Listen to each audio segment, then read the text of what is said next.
Lowe's knows that no matter your paint project, saving is at the top of your list. That's why when you shop today, you can buy one, get one free select Valspar and HGTV Home by Sherwin-Williams one-coat coverage interior paints via rebate.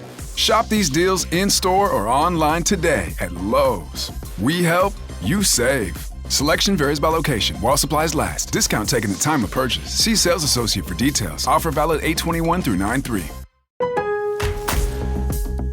Lowe's knows tough jobs call for tougher tools. The new DeWalt Elite Series power tool accessories are built to last for the pro who doesn't stop.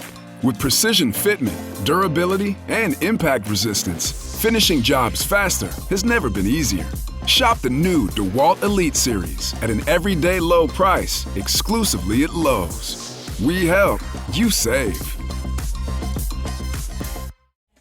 You are listening to and streaming A More Perfect Union on KBLA Talk 1580. I'm Dr. Nii-Quartelai, your host and White House correspondent. Not at the White House. Not at the White House today. I'm here in LA enjoying this heat wave. Make sure you are hydrating out there. Hydrate. Make sure you're close to a fan if you're not in an air-conditioned something because this heat wave ain't for the faint. I'm in touch, and so you be in touch. Follow me on all the social media platforms at Dr. Nii-Quartelai. Just type in Dr. Nii-Q, DRNIIQ. There I am. Also, subscribe to A More Perfect Union podcast. That way, you'll never miss an episode. DC is heavy on my mind, and chances are heavy on your mind. And we want to remind folks to know your rights. Know your rights if you're stopped by the police or the military in Washington, D.C. I think this is important information for all people. But we know that if history is any indication, that the relationship with Black folks and police is fraught. The relationship between Black men and police is fraught. The relationship between Black gay men and the police is fraught. And so know your rights. If you're stopped or questioned, the question, are you free to leave? If yes, walk away calmly. If not, ask if you are under arrest. If asked to search, if they're asking to search you, you can say, I do not consent to a search. Even if they search anyway, your refusal, it protects you legally. And if they ask about your items, personal items, could be your prep, it could be, personal items.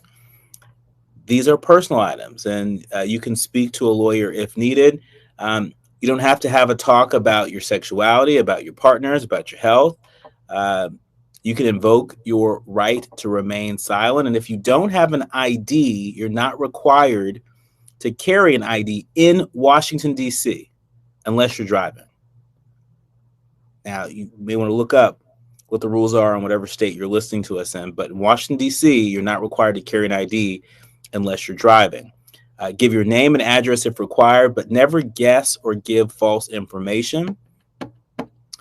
Yeah, if you're an immigrant, know that you don't have to answer questions about your status, about your birthplace, your entry. You have the right to remain silent. You don't have to show papers unless asked specifically, and you have them. Never lie about your citizenship or use false documents, and know that you may hire a lawyer. That's not provided automatically. You can contact folks like the ACLU for help. If you need legal advice or assistance, you can reach out to ACLU of DC. They have hotlines for people who've been stopped by police or ICE, and a website that offers a lot of helpful information. And if you don't have access to the internet, consider seeking assistance from a trusted friend or a community resource. And so that is our special note to all of you, powered by Global Black Pride. We want to thank them for sharing that, and you can follow them at global_Black Pride on Instagram to catch any and all of that information. Now, it's time for your National News Roundup. It's time for you to decide the good, bad, and ugly headlines of the day. Kicking us off, Politico is reporting on $50,000 bonuses. reduced age minimums, and Superman. That's how ICE fills its ranks. Wartime-like recruitment posters, sign-on bonuses up to $50K, massive hiring events. It's all been part of the Trump administration's campaign to attract new applicants to ICE. And so far, it's brought in, get this, more than 110,000 applications. That's what ICE Deputy Director Madison Sheehan said in an interview with Politico. 30% of applicants are military veterans, and roughly 10% are coming from other federal law enforcement agencies. The administration is targeting law enforcement recruits. It comes amid fears from Democrats and immigration advocates that the Trump administration is going to rely on unqualified recruits to quickly fill the 10,000 new ICE agent jobs that they got out of the GOP mega bill.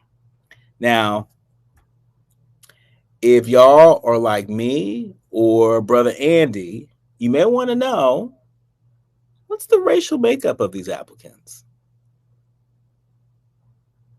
I think it's important to know. If you're patrolling a community that you have zero immersion in, I'm not just talking about you being of that community. I'm saying if you have zero immersion in a community and you're patrolling it, this isn't just Nii-Quartelai talking. I mean, there's research out there that suggests that chances are you may adopt more of a gladiator mentality when it comes to law enforcement as opposed to a guardian mentality when it comes to law enforcement. That may not end so well. The speed at which the agency executes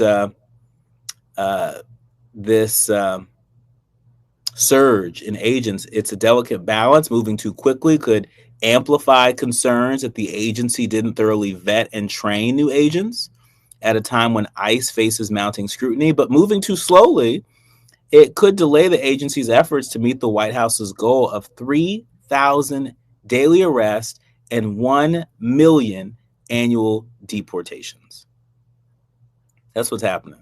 And I heard from a source that, the administration is offering folks a great salary. They're offering to forgive federal student loans. They're offering a pretty sweet incentive package to get people hired quickly. And so we're going to keep our eye out to learn anything about the makeup of this surge in ICE agents. But in other news, right here in Los Angeles, y'all see Lil Nas X out there downtown? People magazine is reporting that Lil Nas X was arrested, hospitalized for reported possible overdose while wandering LA streets in his underwear. Lil Nas X was reportedly arrested for the alleged assault of a police officer after law enforcement responded to calls that the musician was naked in the streets of LA. A spokesperson for LAPD told People that officers responded to reports of a man nude in the streets in the 1100 block of Ventura Boulevard just before 6 a.m. Today. The suspect allegedly went on to, quote, batter an officer. So he was booked for battery on a peace officer. The suspect was taken to the hospital for treatment. Once he was released, he will be charged and go through a booking process. And so that is what we have heard. There's some photos out there that we have seen published by TMZ. And so we'll continue to follow this. I'm sure you'll hear a lot more about this with my colleague Jill Monroe in the hour following our program. But sticking with still some of the good, bad, and ugly headlines of the day, Serena Williams reveals that she's taken weight loss medication, saying that she doesn't take shortcuts. The tennis champion said today that she's taking weight loss medication after struggling to see results from diet and exercise following the birth of her two daughters. After her daughter Olympia, that's the oldest one, after she was born in 2017, Serena said that she would run and walk for hours to try and lose weight, and that there were other health considerations too. She says diabetes runs in her family, and we know that African-American adults have a higher risk of being diagnosed with it. And she also hoped that losing weight would relieve pressure on her knees. So today she launched a campaign for a company that prescribes GLP-1 medications through telehealth. I think they're called Ro. She launched this campaign to normalize the use of weight loss drugs and to combat the narrative that taking them is the, quote, easy way out. Her husband, Reddit co-founder Alexis Ohanian, is an investor in Ro and serves on the board. And she joins a growing list of celebs who publicly shared their use of weight loss medications, including Oprah and Whoopi, among others. And so what do you think? I say go, Serena, go. Look, anybody that has diabetes or has family or friends with diabetes, or any cardiovascular related health issue, anybody who's lost family members to cardiovascular related health issues, it's nothing to play with. And so, if the drug is safe, if she's doing it under the consult of her doctor, and if she is getting the results that are going to keep her healthy and with us in good health as long as possible, go, sister, go. When we come forward, I'm going to give you another sister to root for. Her name is Cheryl McKissack Daniels, and she's part of a long legacy of some bad brothers and bad sisters.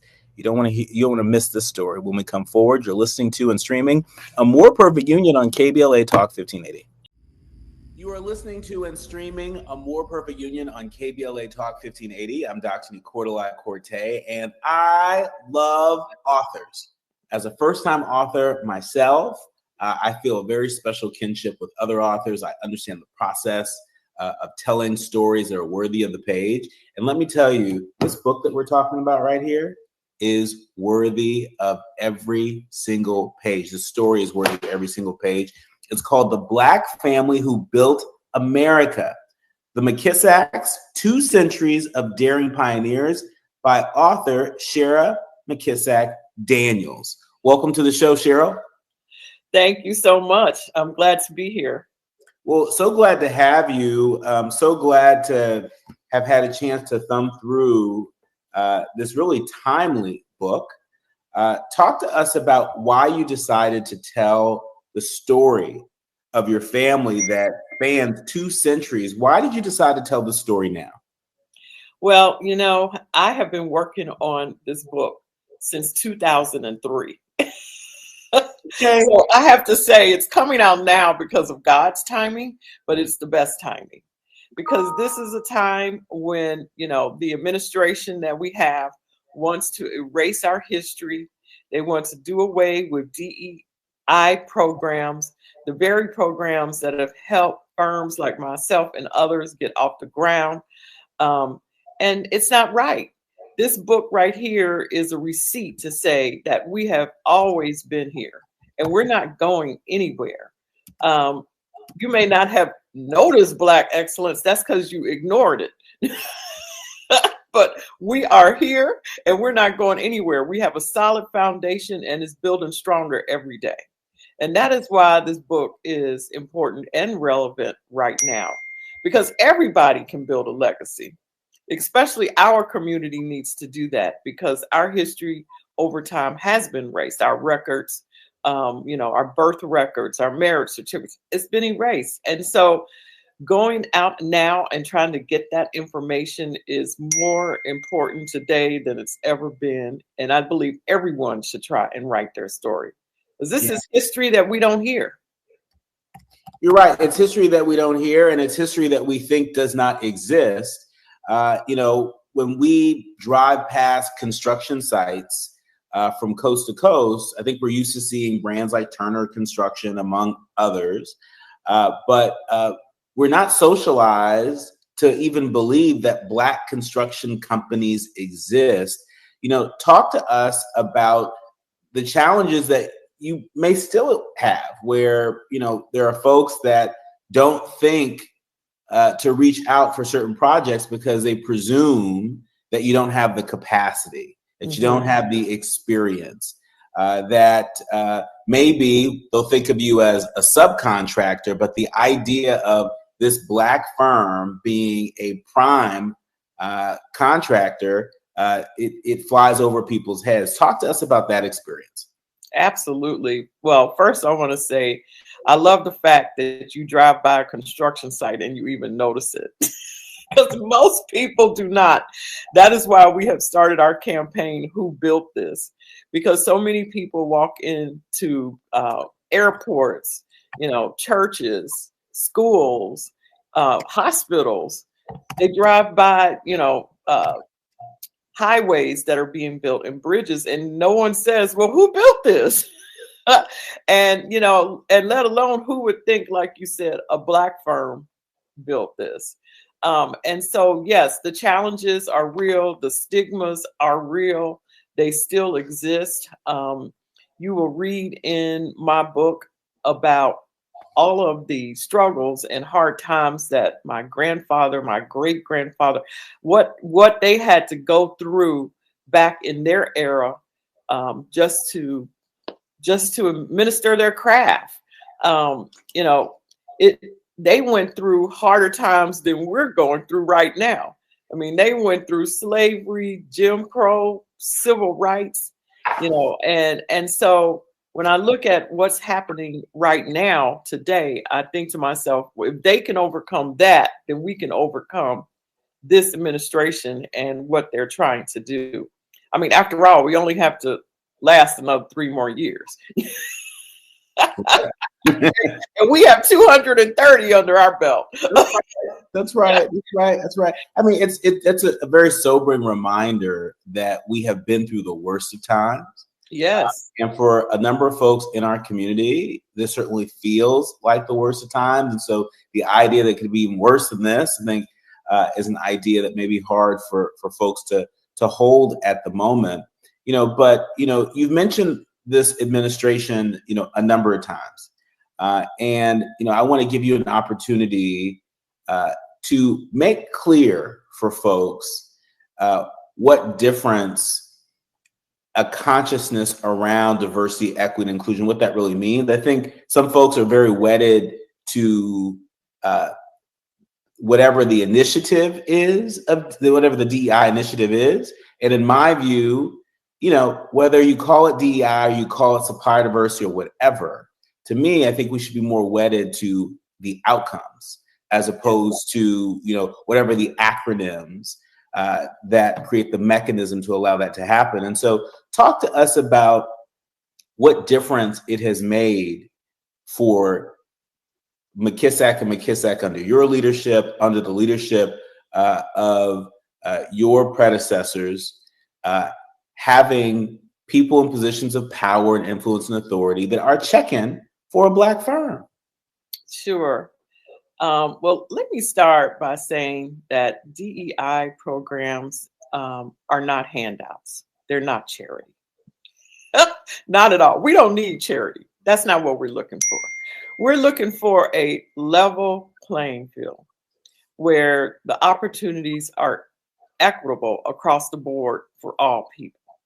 And that has not been the case, because if it were the case, you would not see these large construction companies continue to grow exponentially, where you see Black and brown owned construction firms not grow at all or go out of business. So it is not an equitable playing field. And that is what these programs do. Now, let me be clear that the McKissacks go back 230 years, way before these programs were in place. Okay. Mm-hmm. And so I am the first generation that actually utilized these programs in New York State. And when I came to New York, my strategy was to work with the largest agencies in the state. And the way to do that was to get a minority women-owned business designation. It really just opens the door for you to seek an opportunity. It does not give you anything. And so that is how I really started our branch office in New York. And I was able to grow it to the point where, we're no longer eligible for the DBE program, which is disadvantaged, which is a federal designation. And New York State has done a great job in making sure that it elevates its program with the times and with the economy that we're in. So, these programs, they have income thresholds, they have personal net worth thresholds. And so it's sort of like you can be in these programs, but they want you to stay small. They don't want you to grow and, become a real competitor in the playing field, in the market. And so there's a chapter in my book called Too Small to Be Big and Too Big to Be Small. Okay. And so it addresses this very problem that we have. Because the bottom line is I'm still a Black woman, whether I have a designation that says I'm that or not. You can look at me and see that. And so when I walk into a room with my competitors, I am usually the only woman and definitely the only Black woman. And I'm not expected to lead or contribute or to bring value because of the mindset that people have. And so these programs have somewhat leveled that playing ground. And so that is why they are important. It's not taking away from other majority firms, because that's another thing that you hear. Oh, if a Black person gets this position, then it was at the detriment of a white person or the detriment of someone else. Well, that's not the case at all. If you look at who is paying taxes, you look at our pension funds, and you want to be fair, then you should say whatever the percentage is of Black people, Hispanic people, white people, that's where the contract should go. Right? But that's not how it's happening. We have $69 trillion of venture capitalist money, and only 1.2%, less than 1.2% go to firms of color. Yet these are state pension funds that are the majority of the money. Okay, so that just shows you right there, it is not a level playing field. I mean, it shows up in who gets killed in this country. Right. Shows up in who gets accepted into universities and who gets hired and who gets fired. It's all across the board. Extremely important. And it's really creates like a watchdog. A watchdog to say, let's be somewhat fair to everyone. Right.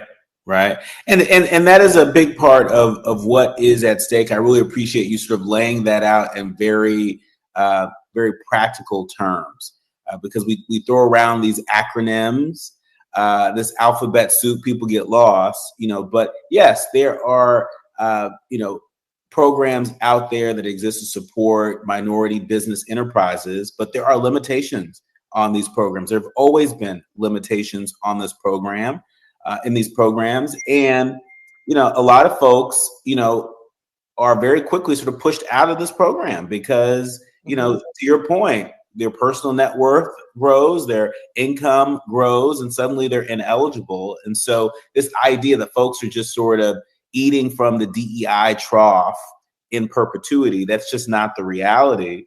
But, I also want to give you an opportunity to weigh in on something that I think Oprah Winfrey said during an interview, where she talked about being underestimated, and how she found being underestimated to be, a part of a superpower, right? Walking in the rooms where, the folks in there don't look like you.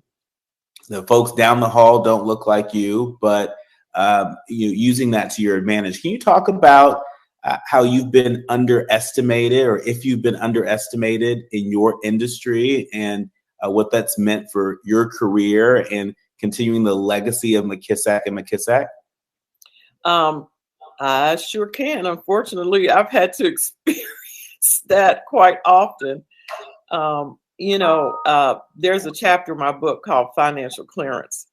And I talk about a project that we were pursuing with an agency in New York City.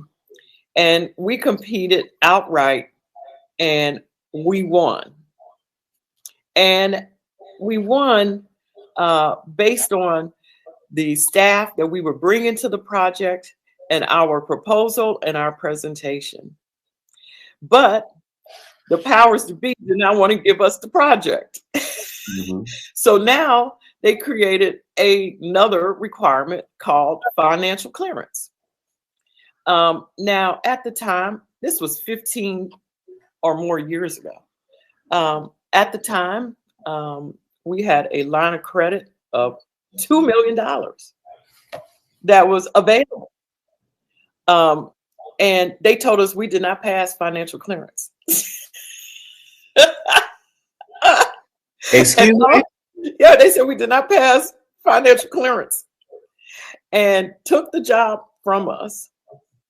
And they gave it to a larger white-owned firm, of course. Mm-hmm. And later, they came back with a smaller procurement of the same type of services, which was really just staffing. Basically, you're providing staff to go work on their projects. Mm-hmm. So we're not even talking about construction where I'm holding contracts and I have subcontractors and I have a $20-30 million project to build.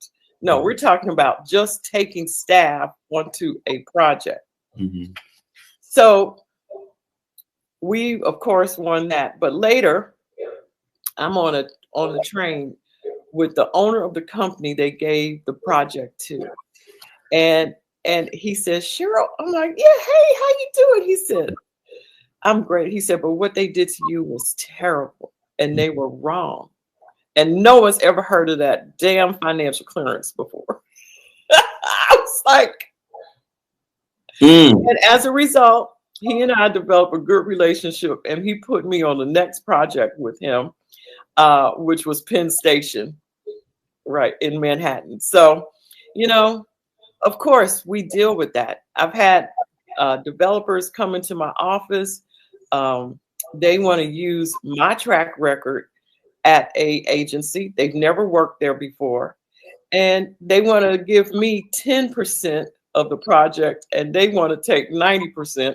And then they want to put my name first and their name second. And I'm like, I've seen this movie, okay? I have seen this movie and I am not doing it.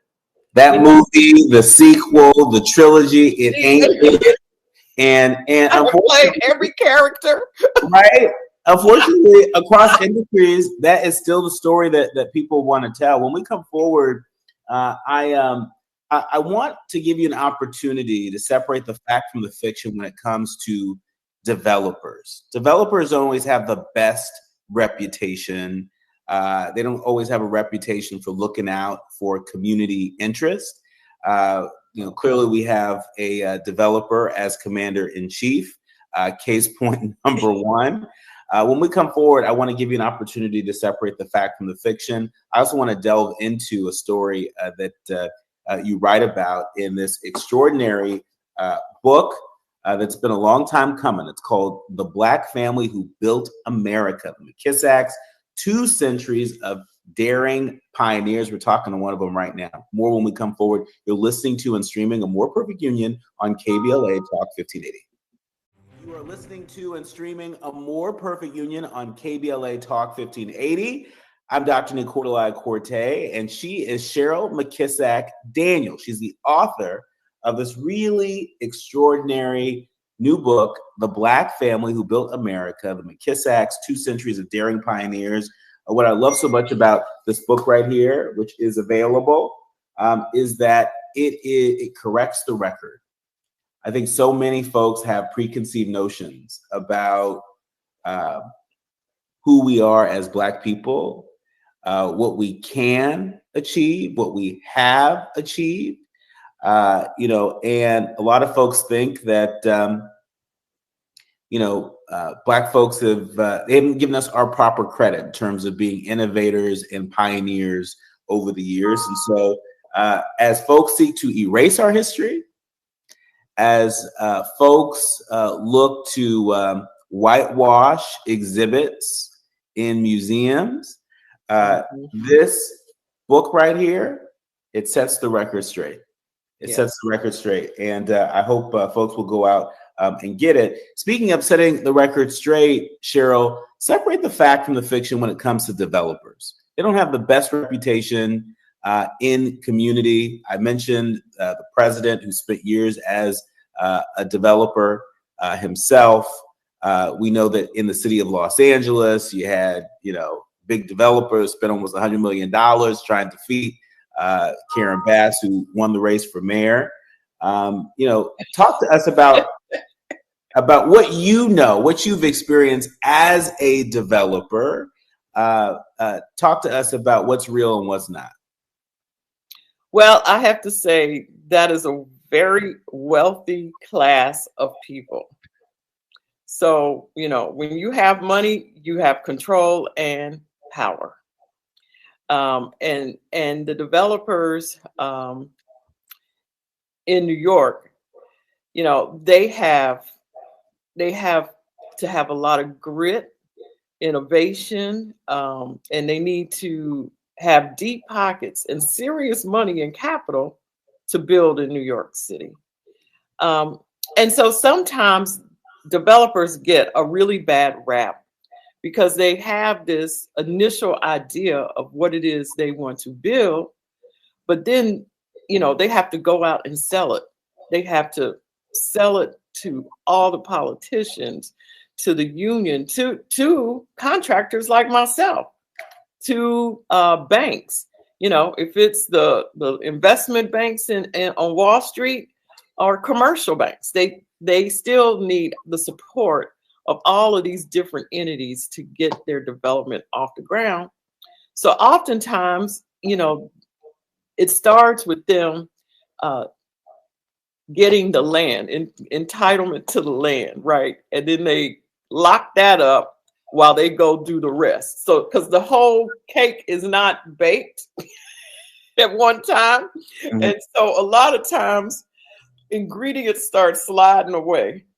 And so they can't finish. So the next thing you know, it's been 3 or 4 years. Some people have invested, they lose their money. Contractor like me, we've helped them, with their original estimating, and a designer has helped with design. They don't get paid. And so I think every developer has probably been through that. Mm-hmm. And I have seen this up close and personal with development associates of mine that happens to be Black. So if you think a white developer has a hard time, a Black developer really has a hard time, even if their heart, mind, body, and soul is in the right place. So I look at developers differently. Now, we have some developers, like the one who's currently president, mm-hmm. where their intent is to clip everyone at the end of the job.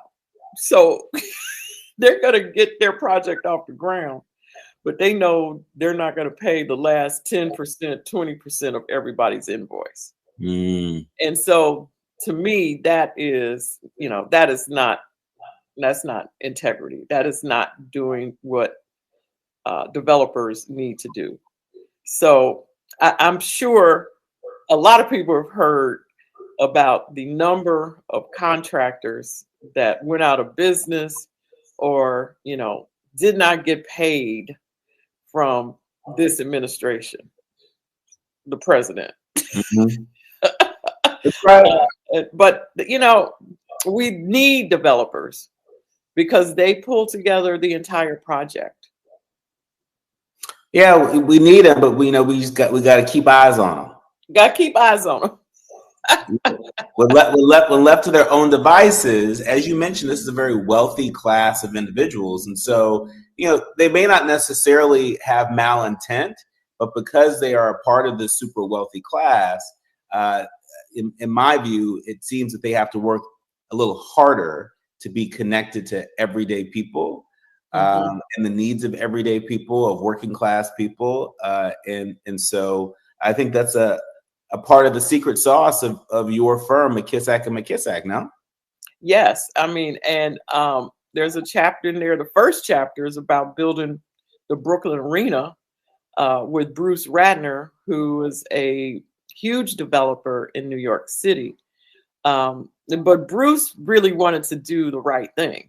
He really wanted to involve the community in which he was building in. And so that's why he was successful in getting that off the ground. But even Bruce had his hiccups. And, the stop and start of that project is very interesting. I mean, it got to the point where it was so expensive, he had to go get a German, a Russian oligarch to contribute to his project. And so, it's a huge gamble. And I often, look at these developers, I'm like, I don't know if I could do what they do. What we do is we invest as a passive investor on development projects, but we're not the developer, because that is, you just don't know where it's going to land. Yeah. It's very risky. It's very risky. It's very risky. I get that. Your family's fingerprints have been left all across the United States. I was taken aback learning that your family's fingerprints span from Reconstruction to contemporary times here in the United States. Your family's worked on projects like the Morris Memorial Building, the Capers CME Church, the John F. Kennedy International Airport, Philadelphia's Lincoln Financial Field. I mean, these are major projects. And I think most people would be surprised to learn that a Black family dating back centuries had a hand in making these projects happen. How do you reconcile your family's contribution to building a more perfect union, literally, with what's been reported in the New York Times and other outlets, where President Trump is accusing the Smithsonian of focusing too much on how bad slavery was and not enough on the brightness of America as his administration conducts these wide-ranging reviews of the content and museum exhibits? Well, he is not going to get away with that. And it is the epitome of insecurity to want to erase our history. And you can try and get rid of it, but that doesn't mean it didn't happen.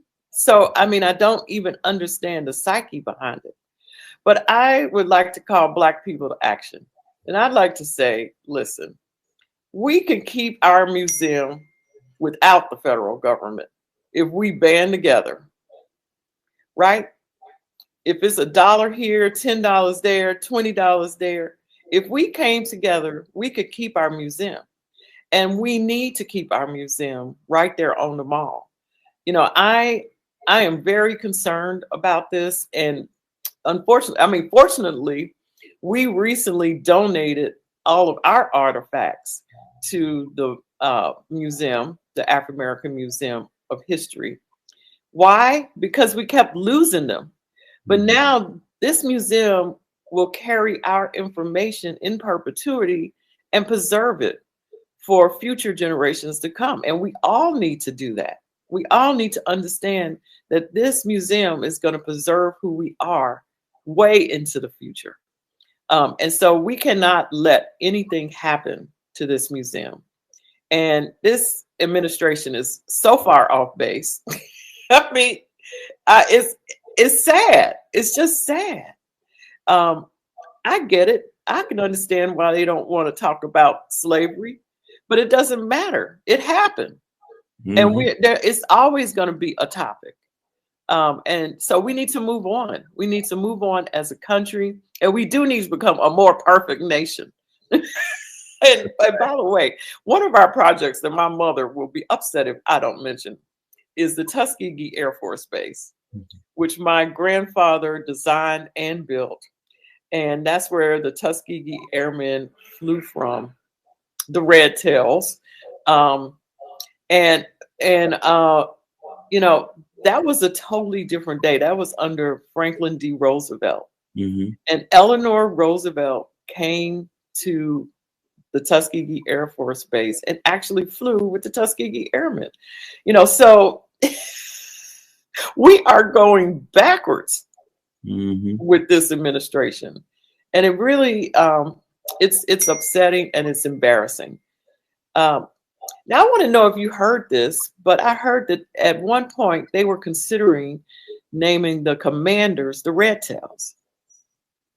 I did not hear that. I did not hear that. Okay. I think that would have been so poetic and poetic justice. Yeah, no, I heard it here first. Heard it here first from you. Okay. We heard that first, and we heard so many other things from her first. Let me tell you something. The Black family who built America, Run, Don't Walk, to go pick that up. Our thanks to author Cheryl McKissack Daniels. That is, it's an incredible story, and it's a reminder. It's a reminder that we have been able to do hard things, and we've been able to emerge from hard times.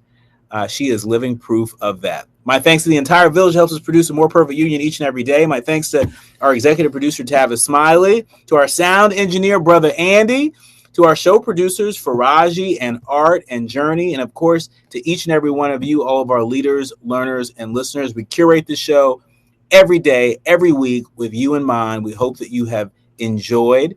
Remember, don't panic, organize. Do what you can from where you are with what you have, but by all means, do something. I'm Dr. Nii-Quartelai Corte, and you've been listening to and streaming A More Perfect Union on KBLA Talk 1580.